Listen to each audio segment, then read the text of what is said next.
Welcome to the Hunnid, Yard, Dash, Football Podcast presented by the Chiefs Focus Network, where you talks about the NFL from end zone to end zone and all Hunnid yards in between. Without further ado, here's you.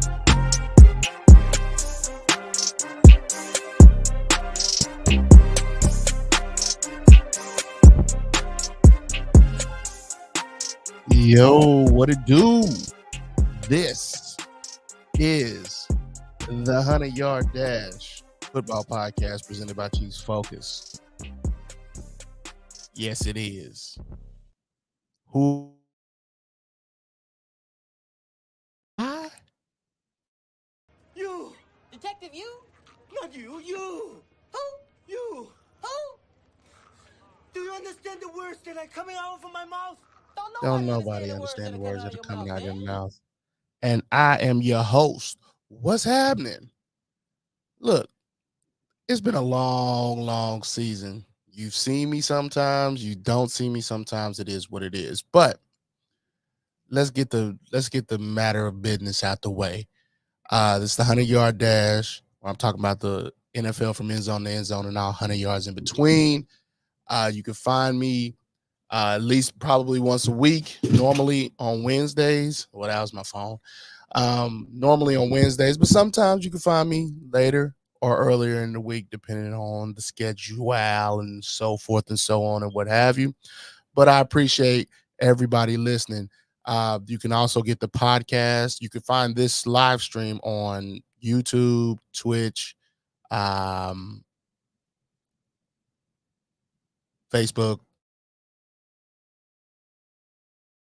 and you can find it under Chiefs Focus. Now, if you want to get the podcast version because you're busy and so forth and so on, you can always find that on the under Chiefs Focus. We did a new thing this year. Chiefs Focus has all their podcasts under one umbrella. So just look up Chiefs Focus and you'll see where it says the 100-Yard Dash, and then it has an actual dash. And then you can see the name of whatever episode was the latest episode. So without further ado, let's get up in it. That was weak. Let's do it again. All right. So today, a lot of stuff to talk about. Less games, but there's a lot of things to talk about. So first, we're going to talk about the division. Okay, everything wants to happen. And the recap round about the coaching changes and how that's going to affect the NFL.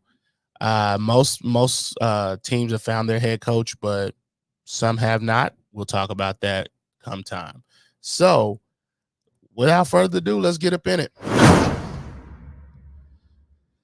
So the how can I say this? So the Ravens beat the Houston Texans. My statement, I was going to say that Houston overachieved, which on some level I do believe that they did do. They did overachieve on many things as far as how far they went. In fact, I kind of compare that to the the Tennessee Titans run of 2019. Unlikely. I don't know if they'll be back. We love to say that teams like that will be back, but sometimes other things happen. And looks like they might be in a tougher division than we think next year. So you never know what could happen with Houston, but from all likelihood, from what it looks like, they could be back because CJ Stroud should be the offensive rookie of the year, and he's been nothing short of dynamic all year long. So I do think that they will be back, but that remains to be seen because we can't he might not be back. Shoot. Um, as much as people love to say that they'll be back, you ain't the Terminator, my friend. You're not the Terminator. So, but Baltimore put a whooping on them, man. The Baltimore put a whooping. I I'm because they did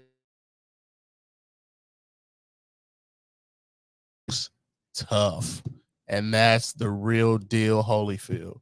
Baltimore does not look like they have too many weaknesses. You got to look and find the weakness. Like, it's not obvious, but it's there. Everybody has a weakness. It's there. You just got to find it. Houston did not find it. They lost. Score: Texans 10, Houston 34. We keep it moving. The Lions versus the Buccaneers. The Buccaneers had a lot of what do I want to say? How do I want to call it? They had a tumultuous season. Back and forth season. That division was basically made for them to win. I actually had the Atlanta Falcons getting out of that division more than I had the Bucks doing it. I actually thought their Bowles would be on the hot seat. Turns out he wasn't, and he actually did well. Got him to the divisional round of the playoffs where they hit their head against the NFC's Lions. So the Lions are a story, one of those feel good stories, and they've gotten better every year under the kneecap biting of Dan Campbell. When we were at the first press conference, you couldn't tell me that you saw this coming. Some of y'all might have. Very few of you might have. And I say 5%, maybe 2% saw this coming with Dan Campbell. You can't convince me that you were one of the ones that saw this coming. I was a fan of Dan Campbell, but it was only after I saw him play. After I saw his guys play, that's when I saw that this could be something.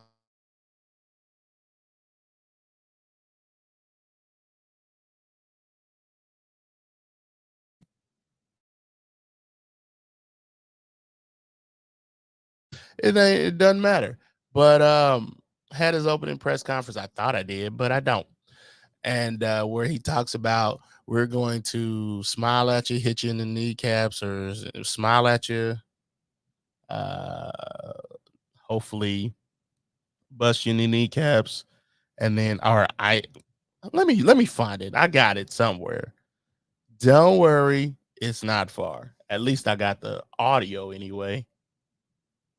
Maybe I don't. We'll keep it moving. But the Lions, they did their job. Jared Goff proved that he wasn't a bust. That he's not your throwaway version of anything. Because that's what it felt like when Jared Goff got sent away from the Rams. It felt like he was a throwaway. And Matthew Stafford looked like he was abandoning Detroit. A lot of stuff there. And that was too. But Jared Goff is finally back into the NFC Championship game. And, it's interesting. It's interesting that they're in the NFC Championship game. Last time Jared Goff saw this was 2017, if I'm not mistaken. 2017, of course, they lost to the Patriots. We keep that moving.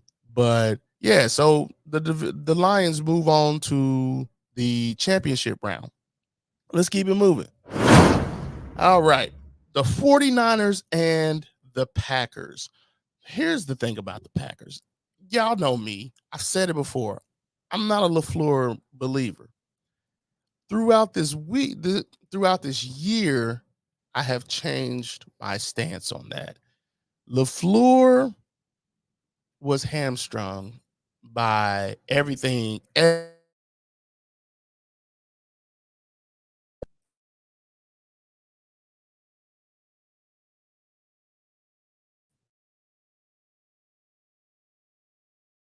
it's just one of those things when it comes to being one of the guys that Aaron Rodgers is. You're going to be hamstrung because Aaron Rodgers is a vet. He's done this before. He's a Super Bowl champion and all that kind of stuff.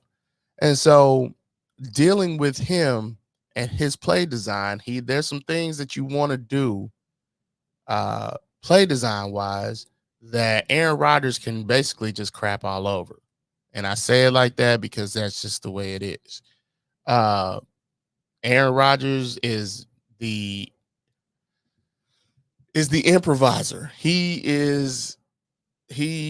does what he needs to do to get the yards or whatever, get the win. And that's all well and good. But sometimes some coaches want a little bit more control of the offense and you play within the scheme a little bit. And I saw Aaron Rodgers for the last 4 years of his career. And that's one of the reasons that I saw what Mike McCarthy, because Mike McCarthy allowed it to happen. And that's fine. But I don't think it was going to be successful in the long run. And it wasn't. But my Mike McCarthy beef is another story for another time. So one day I'll talk about it. Whatever. It is what it is. But when I look at LaFleur and Jordan Love, I thought Jordan Love was good. I did. And I didn't think at first I thought they were going to move on from him. But they gave him that year extension. So they saw something in him. And then I saw him progress as the games went on and the games went on. And of course he beat the Chiefs. That's my team. And yeah, I started looking into it deeper. Jordan Love's doing exactly what they wanted him to do. Niners where they lost. And then he got better as the game went on until that last play. I think it was the last play. The play that ended the game, his interception, period. His interception, it happened. He rolled out to the, he rolled out to the right, threw across his body to the left into triple coverage. He didn't see that third person, and that third person came flying in and intercepted the ball. Them's the breaks. I don't even remember who it was, but that man was double covered already. And then that third, I want to say is the linebacker, but I'm not sure. I'm not sure if it was Fred Warner or not.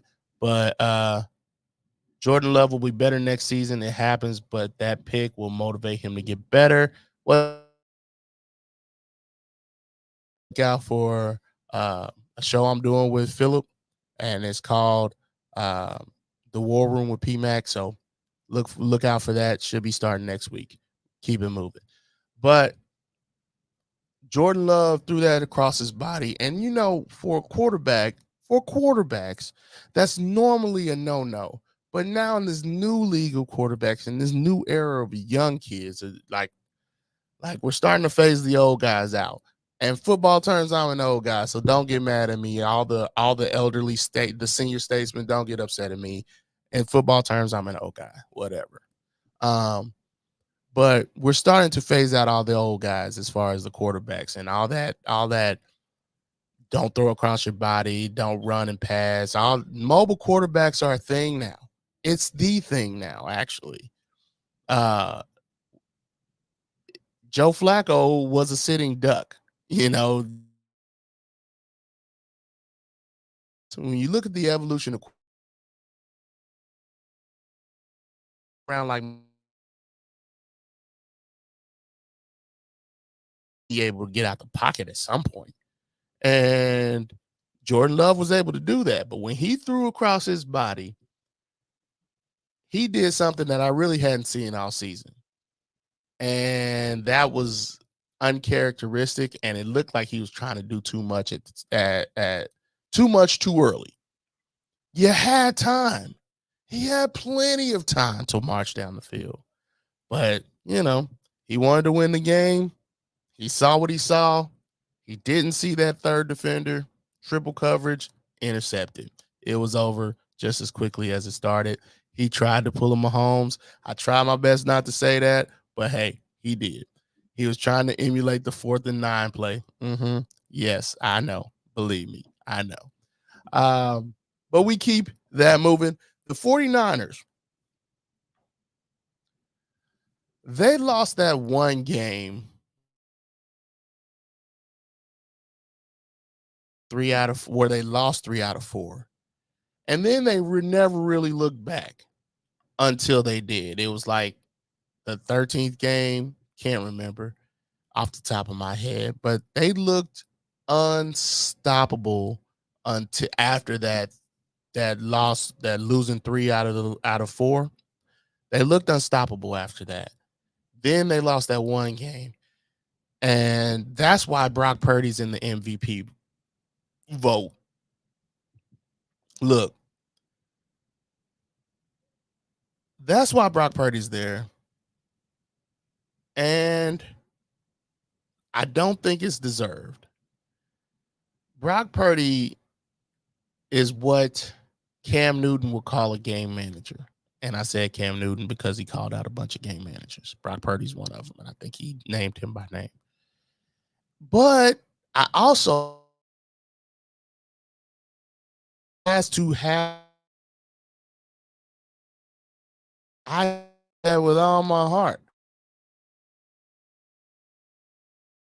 Amazing play designer, and he just needs the right canvas in order to get his message out.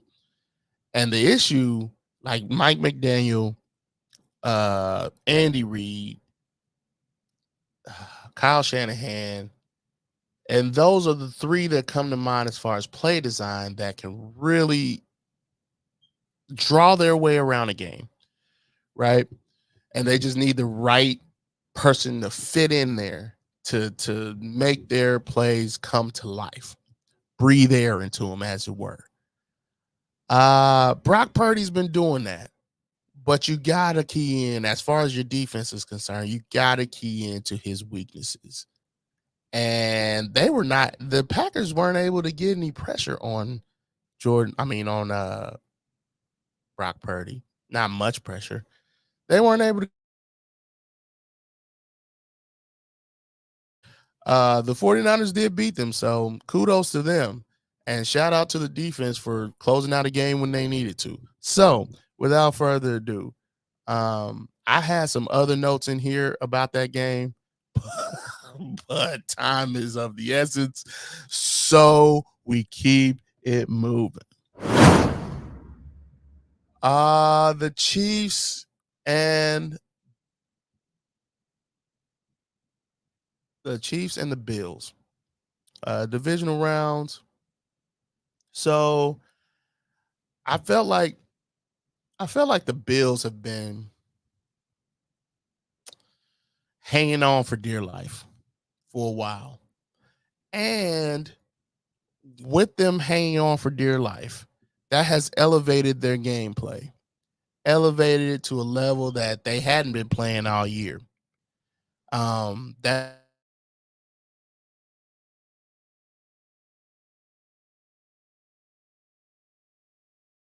desperation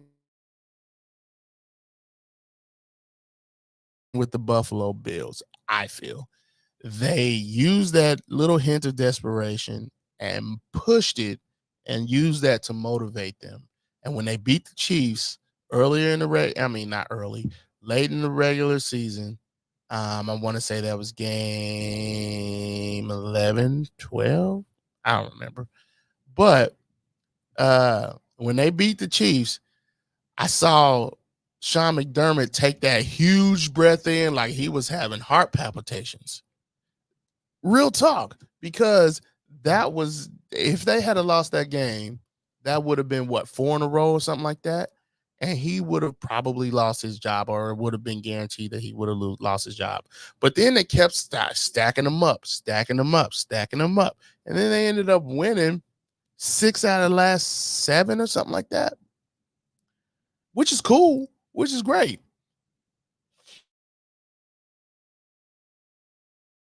East from the Miami Dolphins, who have been offensive juggernauts all season. So shout out to the Bills. They did their thing. McDermott,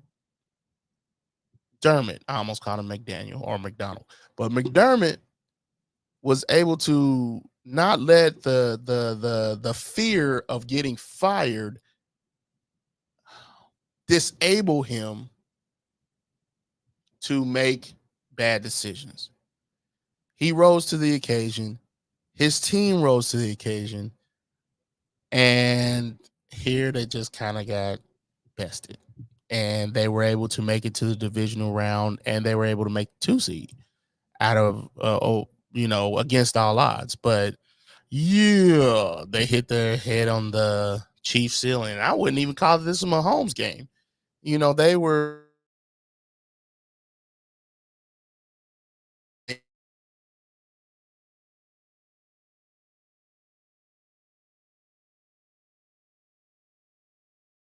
in Diggs do 27. Von Miller is old 23. Von Miller had 3 sacks all year. Anyway, we that's another topic for another time.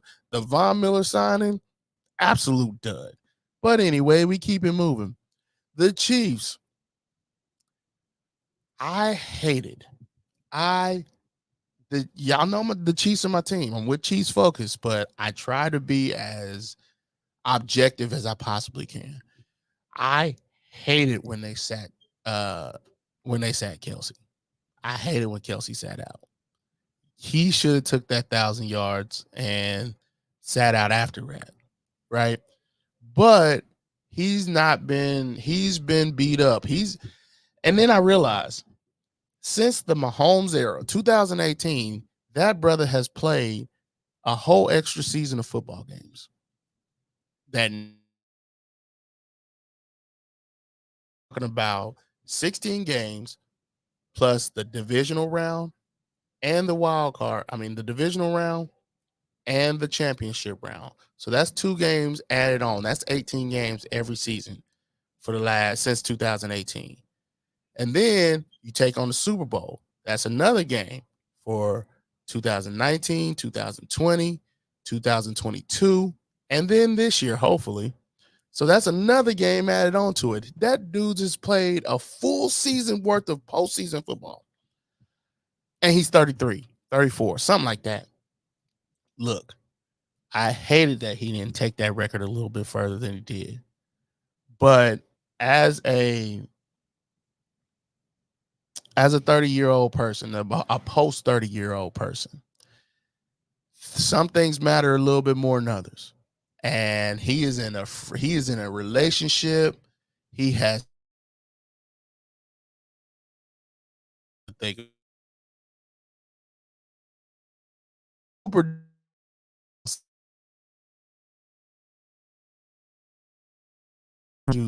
to make sure he got that rest. And when I looked at him in this game, I saw the rest. I saw what it did for him, and it was all. It worked out the way it's supposed to. Thank you, Phillip. He will be 35 at the start of the 2024 season.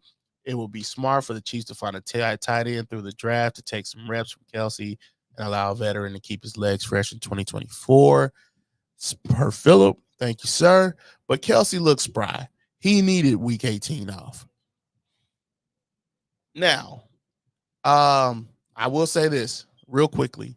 The Chiefs were not incorrect about their analysis of having a number 1 receiver. What they were incorrect about was who it was. It wasn't Kadarius Toney, but they had a 1,000-yard receiver, and it was. I still think you need to draft another receiver to either challenge or want to get him better. Rice has shown me that he is that dude. And you might not need to go grab another first-round wide receiver. It's just a deep wide receiver class. Identify your guy, make sure you go get him, but you don't need to reach in the first round for a wide receiver. You don't have to. Rice can be your number one receiver, and he has shown me that over this postseason. Buffalo. Let me throw this out there. Buffalo. Rice has replaced Juju for a significantly lesser cost. Absolutely. For Buffalo.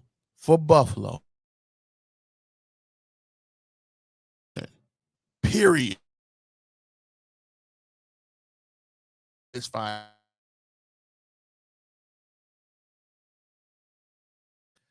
That was the first time I really saw Sean McDermott crack over this heavy situation he had dealt with. And I knew at that point the Bills was going to lose the game. It was the same as the Texans in 2019 versus the Chiefs. And it happened to be in the divisional round. So that fake punt was desperation, and he shouldn't have done it. He was trying to take his shots when he thought he had it, but such is life. All right. Philip says Rice reminds me of Devontae Adams. If he can turn out to be that, Veach is the man. Let's keep it moving. Let's talk about championship round. The Lions at the 49ers. That's the first game of the day. It starts at 2:00. And as far as I know, I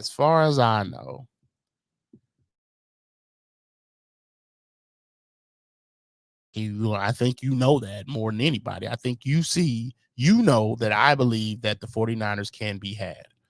I used to think they were the best team in the league at one point, but at some point I realized that they're beatable. And Brock Purdy looked all world. He's not an MVP, period. I said it. It is what it is. But the 49ers are formidable. Make no mistake. The Lions, formidable as well. Jared Goff, when they have the game plan into him and he understands it and he can chew it up and spit it out at you, he can spit with the best of them. Okay? He can spit with the best of them. The thing about it is Jared Goff and Brock Purdy aren't improvisers. Not they improvise, but not as you would need at this game. I don't. For Dan Campbell, but the 49ers always, I'm a huge fan of Kyle Shanahan. Can't stand his dad, but his dad tormented the Chiefs in the 90s. Anyway, can't stand his dad, but Kyle Shanahan, love him. And they find a way to make it here almost every single year. Almost every single year, they find a way to make it to this championship game. And I know 49ers fans are out here and they're tired of getting to this game and not being able to take it all. The Lions, to me, are a team that is very, very, very aggressive. The 49ers are the 49ers are very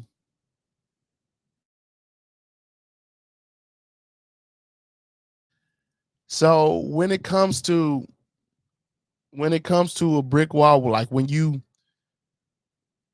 both of these teams hit a brick wall, I think the Lions are the ones that's going to be that Dan Campbell's going to say run through it, and he's got his guys to where they will run through that wall. While the 49ers are more going to either take it down brick by brick or figure out if there's a way we can walk around it. So I just believe that the Lions and the 49ers represent two different styles of football. The Lions are that old school mentality. If you can't If you can't ram through it, if you can't hit it, ram through it. The 49ers, we're going to either take this down brick by brick. They're relentless in that form.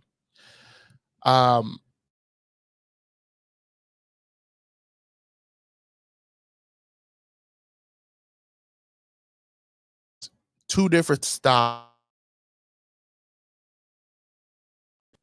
Two quarterbacks who I think have a little bit of underrated in them.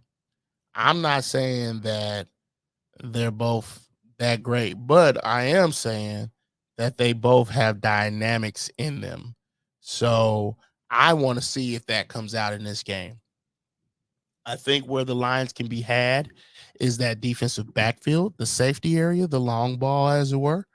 And where I think the 49ers can be had, that pass rush is not as formidable as they used to be.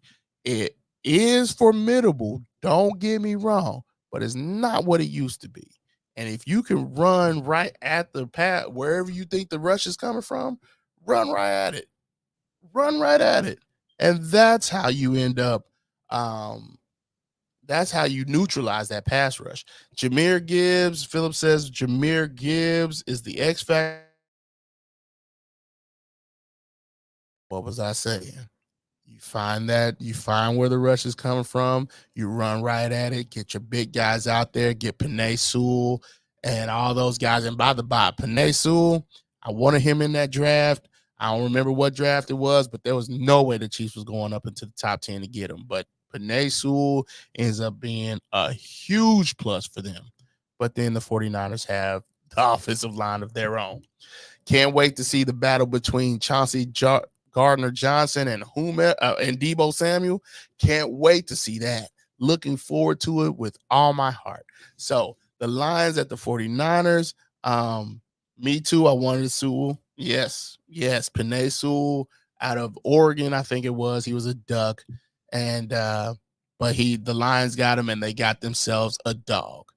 But I can't wait to see Chauncey Gardner-Johnson versus Deebo Samuel.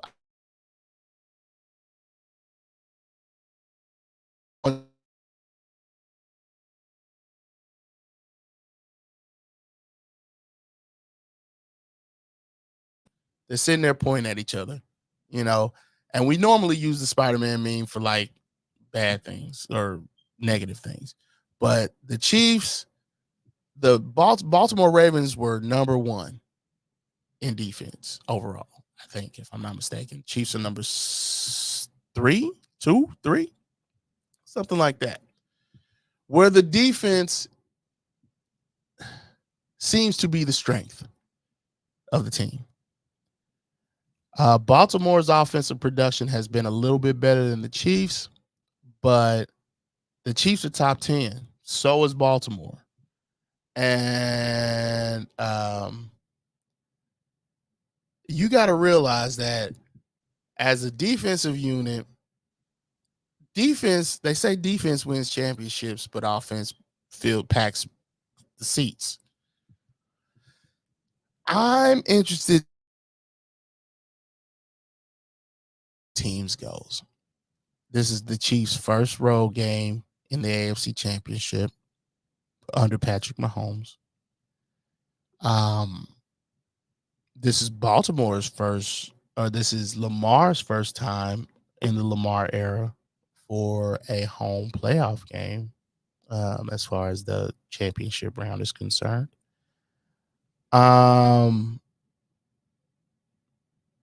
Lamar will be the MVP of the season. I'm pretty dang sure of that. There's going to be a lot of debate about that, but I'm pretty dang sure Lamar will be the MVP, and that'll be 2-time MVP for him. The Chiefs have the 2-time MVP of their own, and it seemed as if Lamar has always been little brother to Patrick Mahomes. He came in,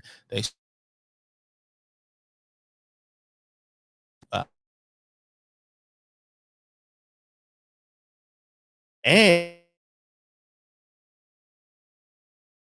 teammate of Patrick Mahomes and Sammy Watkins.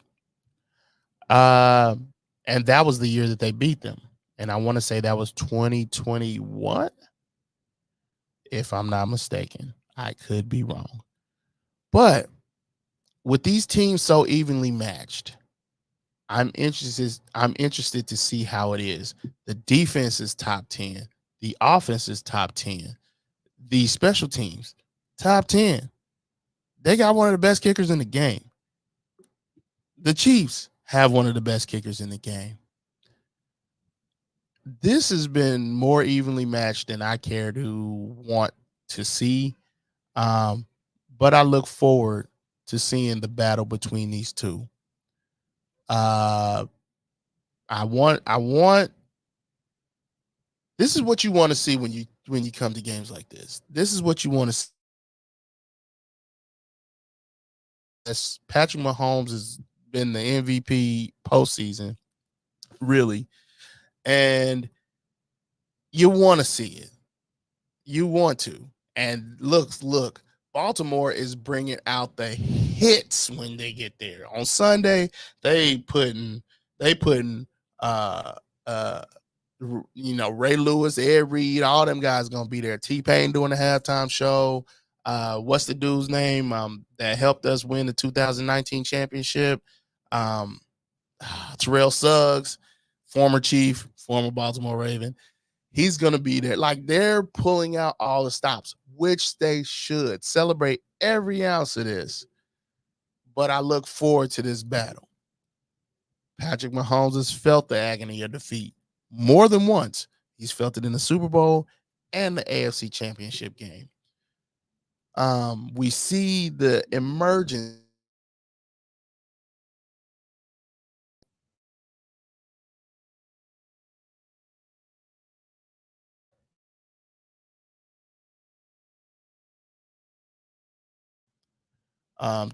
it's going to be a battle.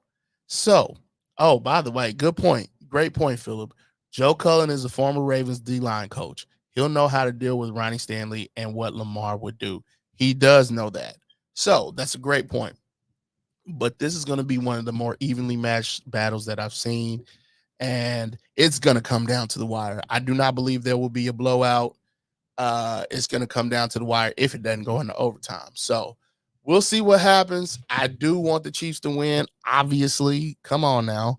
But there is a great chance that the Baltimore Ravens have to get to their second Super Bowl under Harbaugh.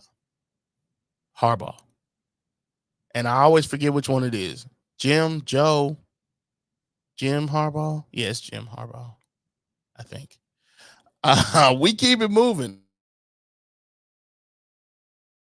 We'll talk about it's John Harbaugh. There we go. John Harbaugh. John Harbaugh coaches the Ravens. I always get them mixed up. Blame my head, not my heart. Whatever. All right. That's all I got for that. That's the look ahead. We just got done. We got done with the look back at the divisional round. We just got done looking ahead to the championship round. Next subject is the head coach vacancies. Well, when I say head coach vacancies, I meant to say they ain't vacant no more at all. We got coaches that are actually going to be names that are actually going to be coaching next season. These 1, 2, 3, 4, 5, 6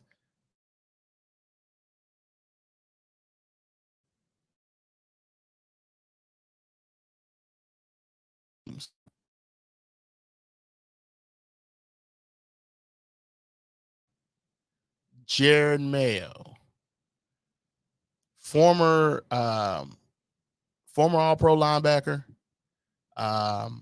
played 8 seasons with the Patriots, 5 years as the team's linebacker coach. He was the next guy in line.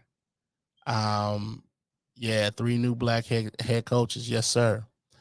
5 years as the team's linebackers coach.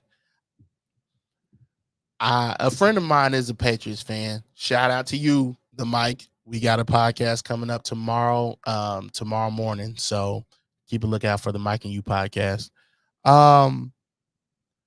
Jared Mayo was not his first choice. He wanted Harbaugh. But I think Robert Kraft saw the writing on the wall last season with Bill Belichick. And then he just worked it out that way. And I think the guy deserves a chance. And I look forward to seeing what that chance brings to him. But he's in a wide open AFC East. That's a little bit of an over exaggeration. I apologize. Not wide open. But it is open because Miami had it all through the season. Miami had the AFC East locked up until the Buffalo Bills came and stole it from them. So they could still win that. So the Patriots are there. They could move on from their quarterback at this point and go get another guy. It's a lot of different routes that they could take. And I'm looking forward to seeing what exactly happens as far as the New England Patriots. He's just the head coach. New thing. Bill Belichick was their head coach and their GM. So this is new territory in a long time for them. This is like you getting back into the dating scene after not being married for 20 years. It ain't easy, but it can be done. So let's keep it moving. Antonio Pierce. The Raiders have hired Antonio Pierce as their head coach. Now, I thought the Raiders were going to mess this up because I had heard that Antonio Pierce had interviewed with the Tennessee Titans. I thought they were going to mess this up. Now, Antonio Pierce did not make the playoffs this season, but he was able to beat the Chiefs, which hasn't happened since John Gruden was there. And, he was able to I can't remember which team it was, but he was able to score 63 points against some team. I think it might have been the Patriots. But he was able to do that. And it looks like his team is dialed into Antonio Pierce. His team understands him. He embodies what it means to be a Raider. Ugh. And, the team believes in him. And it seems like that's going to work for him. And I look forward to seeing how that does with the competition around the AFC West. He does have to face Andy Reid twice. He'll have to face Jim Harbaugh twice. He'll have to face, the Raiders, the Chargers, and the Broncos. He'll have to face Sean Payton twice. So it's a gauntlet he's going up against. Big time stuff. But Antonio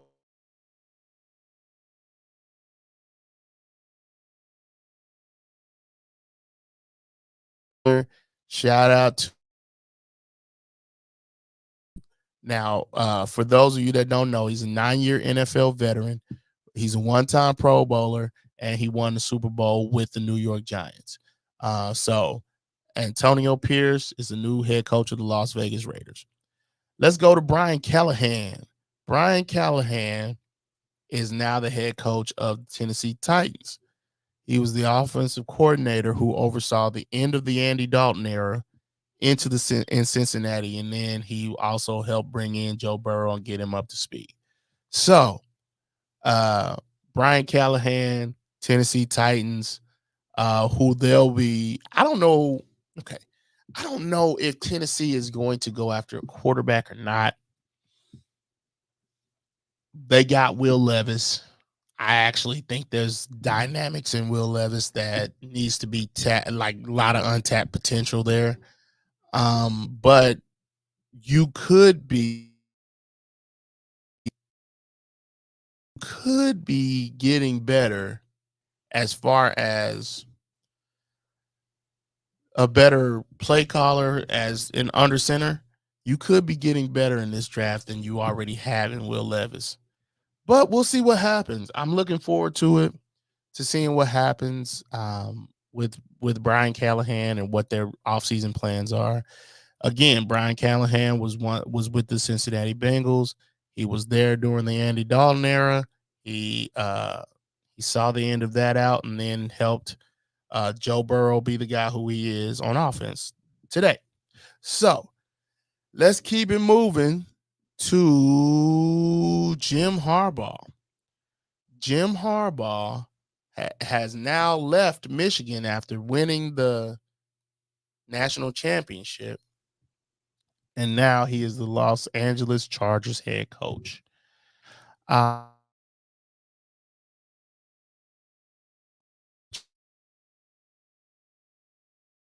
Led something he's built for. Championship football is what Jim Harbaugh is built for.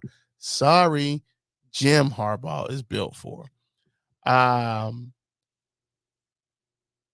Khaki is back in the NFL. Higgins. I wouldn't be. Philip says I wouldn't be surprised if Higgins is John Callahan next season.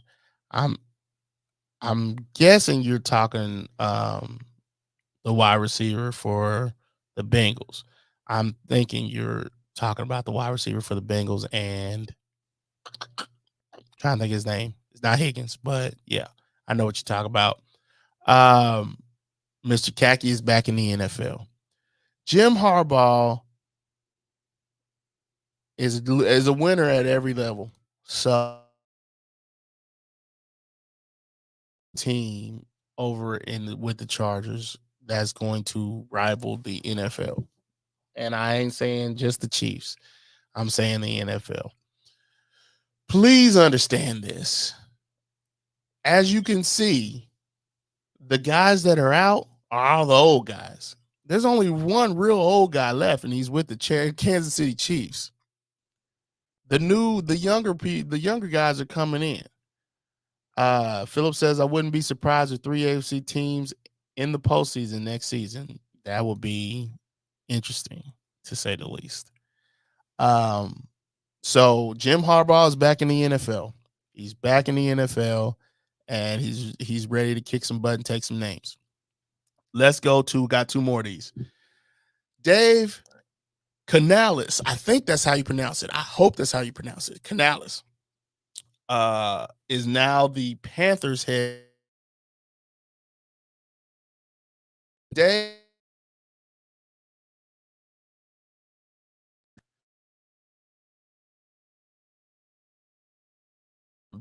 he was like when they first got rid of Russell Wilson. Geno was talked about in the MVP conversation at that time.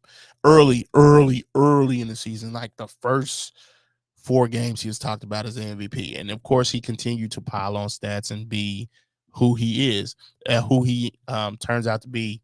And then after Canales left Seattle, he went down to Tampa Bay as their offensive coordinator for this past year. So you've seen Canales take Geno Smith from the guy who you knew him to be, broken jaw, to a legitimate top 10 quarterback that year. You saw him take Baker Mayfield and the game plan that they had there and turn it up and turn it into what it is now. And Dave Canales is now with the Panthers. If the Panthers give him any sort of time, real time, then you might see something different down there soon. They got to get some talent on offense and defense, but Dave Canales is a great hire, in my opinion, a good hire, in my opinion, if they give him time. and he's a young guy who's never had a head coaching experience, so he's not gonna need, he's not gonna need the keys to every door that you have in your stadium, but he will be able to get everything done and work hand in hand with the GM there. And I know they hired a GM that used to be in basketball or something like that. I don't remember the name. Don't get me started. I don't remember the names. Y'all know how I am with names.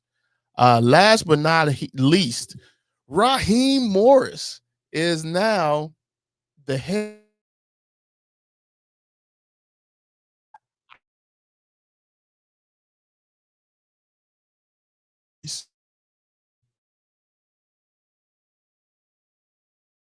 It's been a long time coming. He was defensive coordinator. Uh, he was defensive coordinator for a few places. 49ers was one. He was defensive coordinator for the Bucks.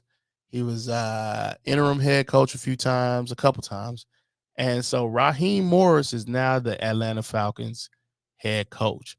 I do think this was a move that, like, it emulates what it is to be in Atlanta. So I do think this is going to be a great marriage between Raheem and the Falcons. I look forward to seeing what that brings to them and seeing how it goes. So shout out to all the brand new coaches in the NFL.